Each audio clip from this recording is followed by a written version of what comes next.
नमस्कार साथियों, स्वागत है आप सभी का हिंदी सफलता सीढ़ी में। आज की कक्षा में मध्यकालीन भारतीय आर्य भाषाएं पढ़ेंगे। मध्यकालीन भारतीय आर्य भाषा की काल अवधि 500 ईसा पूर्व से लेकर 1000 ईस्वी तक माना जाता है। इस काल को भी 3 भागों में बांटा गया है: पाली, प्राकृत और अभ्रंश। प्राकृत संस्कृत का ही विकसित रूप है और पाली और अभ्रंश इसी के ओर विकसित रूप हैं। पाली की बात करें तो पाली का समय 500 ईसा पूर्व से लेकर 100 ईस्वी तक माना जाता है। पाली मध्यकालीन भारतीय आर्य भाषा है। पाली मुख्य रूप से बौद्ध धर्म की भाषा मानी गई है। कुछ विद्वानों के अनुसार इस भाषा में बौद्ध धर्म का सारा ज्ञान संचित है, अर्थात इस भाषा ने बौद्ध धर्म को पाला है, इसीलिए इसका नाम पाली माना जाता है। पाली शब्द का प्राचीनतम प्रयोग हमें 4वीं सदी में श्रीलंका में लिखे ग्रंथ दीपवंश में देखने को मिलता है, जहां इसका अर्थ बुद्ध वचन है। आचार्य बुद्ध घोष भी पाली का प्रयोग इसी अर्थ में करते हैं। कुछ अन्य मतों के अनुसार पाली पल्ली या गांव।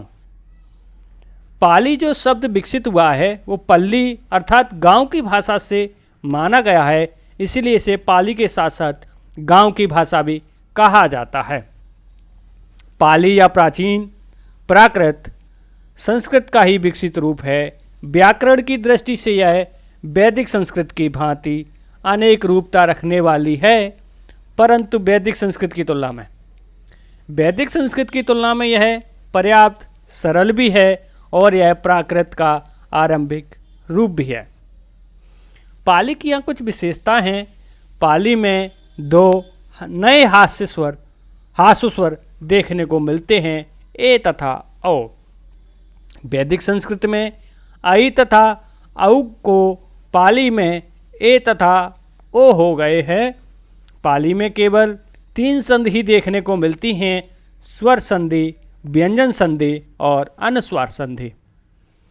पाली में द्विवचन नहीं होते हैं, इसमें मात्र एक वचन और बहुवचन देखने को मिलता है। पाली में तद्भव शब्द अधिक होते हैं। इनके मुकाबले देशज और तत्सम शब्दों की संख्या बहुत कम देखने को मिलती है। प्राकृत की बात करें तो प्राकृत का समय 100 ईस्वी से लेकर 500 ईस्वी तक माना जाता है। प्राकृत भाषा को मध्यकालीन युग की प्रारंभिक भाषा ही कहा जाता है। प्राकृत को साहित्यिक प्राकृत भी कहा जाता है, क्योंकि इस काल में प्राकृत में साहित्य का अत्यधिक विकास हुआ है। प्राकृतिक भाषा का उल्लेख सर्वप्रथम आचार्य भरत मुनि के नाट्यशास्त्र में देखने को मिलता है। आचार्य भरत मुनि के अनुसार प्राकृत की 7 मुख्य और 7 गौण प्रकार माने गए हैं। 7 जो मुख्य प्रकार हैं वो हैं मागधी, अवंतिजा, प्राच्य, स्वरसैनी, अर्धमागधी, बाहलिक, दक्षिणात्य। और तथा जो 7 गौण प्रकार हैं वो हैं साबारी, आभीरी, चांडाली, सचरी, द्रवड़ी, उद्रजा तथा वेंचरी। प्राचीन वैयाकरण वररुचि ने प्राचीन व्याकरण को ध्यान में रखते हुए प्राकृत के 5 ही रूप माने हैं: स्वरसैनी, महाराष्ट्री, अर्धमागधी, मागधी तथा पैसाची। और अगर अभ्रंश की बात करें तो अभ्रंश का समय 500 ईस्वी से लेकर 1000 ईस्वी तक माना जाता है। अभ्रंश का मतलब किसी चीज का बिगड़ा हुआ स्वरूप। यह मध्यकालीन युग के तीसरे भाग में बोले जाने वाली भाषा है।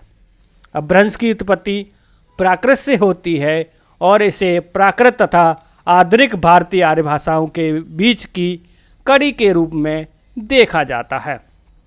अभ्रंश शब्द का सबसे प्राचीनतम प्रयोग हमें आचार्य भरत मुनि के नाट्यशास्त्र में देखने को मिलता है।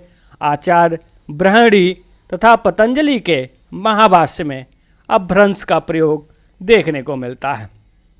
जहाँ इसका अर्थ भाषा से नहीं परंतु संस्कृति के एक बिगड़े हुए रूप के अर्थ में मिलता है।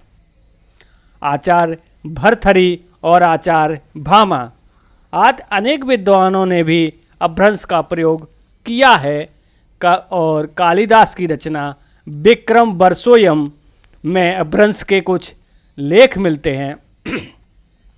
अपभ्रंश भाषा में साहित्य की भरमार है। इसमें रविसेनाचार्य कृत पौमचर्यु, पुष्पदंत कृत महापुराण और जसहरचर्यु, विद्यापति कृत कीर्तिलता, अब्दुर रहमान कृत संदेश रासक आदि मुख्य रचना हैं। मार्कंडेय ने अपनी कृति प्राकृतिक सर्वस्व में अपभ्रंश के 3 रूप माने हैं: नागर, उपनागर तथा ब्राचर। नागर गुजरात की अपभ्रंश है, ब्राचर सिंध की तथा उपनागर दोनों के मध्य की भाषा है। यहाँ अपभ्रंश की कुछ विशेषता हैं। अपभ्रंश में द्विवचन नहीं मिलते हैं। अपभ्रंश में अनेक द्रविड़ तथा विदेशी शब्द भी देखने को मिलते हैं। अपभ्रंश के सभी स्वरों का अनुनासिक रूप मिलता है।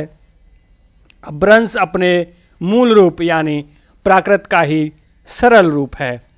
अपभ्रंश में तीसरा लिंग अर्थात नपुंसक लिंग नहीं मिलता है। अपभ्रंश में ध्वनियाँ प्राकृत से ज्यों की तो ले ली गई थीं। आप सभी का बहुत बहुत धन्यवाद हमारे साथ जुड़ने के लिए। आगे हम ऐसे ही अन्य और टॉपिकों पर बात करते रहेंगे। प्लीज़ इस वीडियो को like, comment and share. Please do subscribe this channel. धन्यवाद। आप सभी का बहुत बहुत आभार।